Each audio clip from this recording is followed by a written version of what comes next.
জামাই দেখবি, দাঁড়া দাঁড়া। এই বাবু, বাবু একটু বাইরে এসো তো।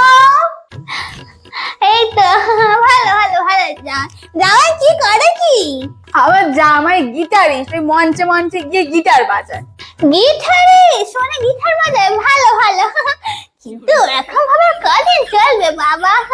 তুমি ওইসব মঞ্চের কাজটা ছেড়ে ওই কলকাতা যে রাস্তা যে ফুটপাথ আছে না, ওখানে একটা রুমাল পেতে এরকম করে গিটার বাজাবে, লোক ছেলে ছেলে টাকা দেবে, দেখবে অনেক টাকা হবে। মঞ্চে উঠলে 400-500 টাকা কি হবে ওই টাকা দিয়ে?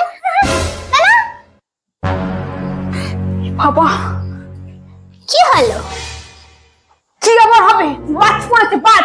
একটু বেরো বাড়ি থেকে, বেরো এখান থেকে, বেরো। বেশি বেশি সত্যি কথা বললে দোষ, এতে বেশি কথা বলাই উচিত নয় এদের নামে।